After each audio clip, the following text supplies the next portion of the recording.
For example, with the basic guidelines, if you try to draw a particular network diagram, for example, activity A and the preceder activity is 0, and activity B, the precedes activity is null.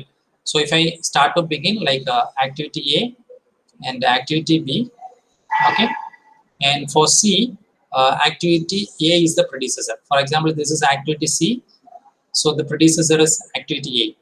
For D, activity A and B. For D, activity D, A and B are the predecessor. But if we draw the line like this, it is wrong. Why? Because the activity B does not precede activity C. Clear? If a particular diagram has the meaning like activity C has to start only after activity A and B. But in this particular diagram, there is no relation between B and C. Okay. In such case, we can draw a dummy activity where dummy activity duration is 0. Got it? So we can make a link like this. So it clearly indicates now activity D has precedence of A and B, and activity C has precedence of only A. So now this particular thing is satisfied, particular requirement is satisfied. So you need to be aware of where we can use dummy activity. Okay. So one more example. Activity A, B and C has no precedence. Clear? So activity A, B and C has to burst from a single node. Clear? And activity D has precedence of A and B. A and B has to be there for activity D. So with the help of this dummy activity, we create that particular interrelation. Activity E, precedence is B, so it was clearly made here. And activity F, B and C. So from C, we can give a direct relation from here. If I want to connect B, then I use dummy activity. So now you understand the use of dummy activity. Next is activity on node network. Till now we saw activity on arrow. Activity on arrow only we saw now. Now next step is activity on node. It means here I am connecting. Then here I am making node as an activity. And simply for the flow representation, I am using arrow. Clear?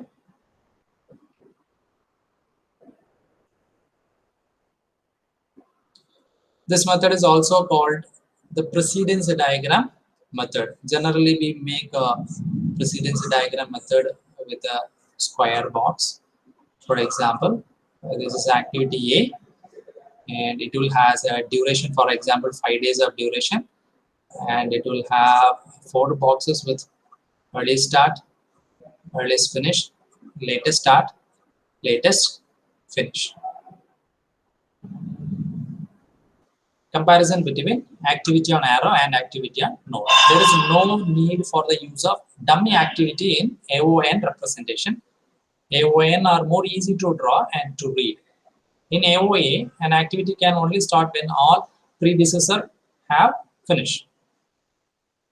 AON allow for overlap lag representation. AON allow for the representation of the 4 type of relationship, while AOA allows only for the finish to start relationship.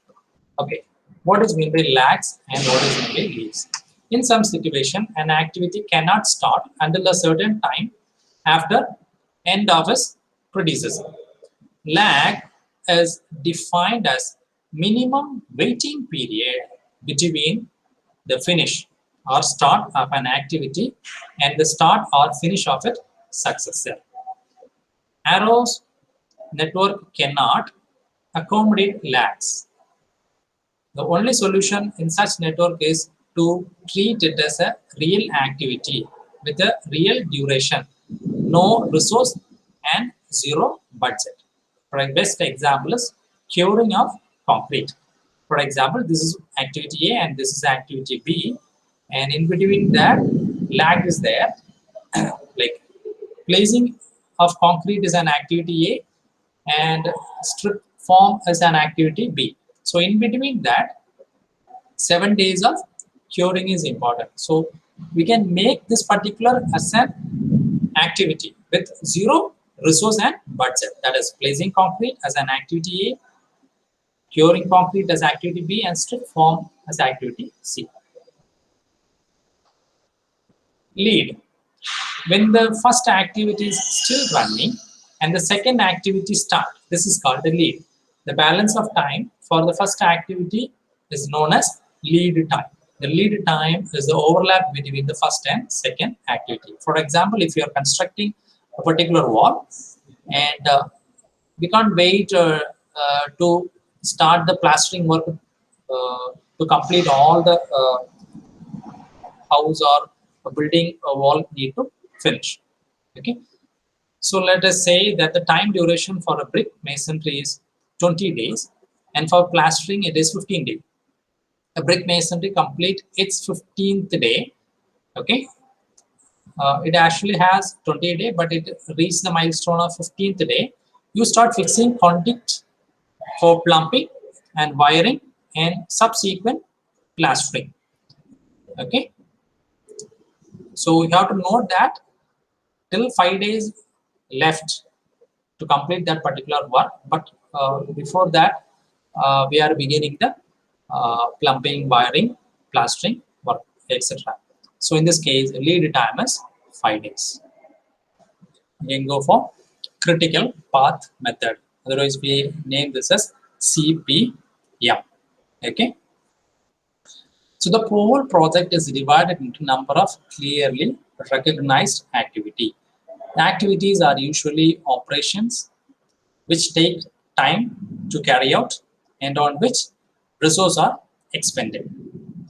Junctions between activities are termed as events. Okay, the junctions between activities are termed as events, that we know, that is this is event and this is activity, and again this is event. The CPM networks are often referred to as activity oriented diagram. The activity is represented by an arrow and the sequence in which the activities are performed is shown by sequence of the arrows. We need to know certain terms in order to draw this diagram. That is EST, earliest starting time. It means earliest possible time at which an activity can be started. Same way, earliest finishing time, EFT, earliest possible time at which an activity can be completed. Next is latest starting time, latest possible time at which an activity can be started without delaying the project. It is important.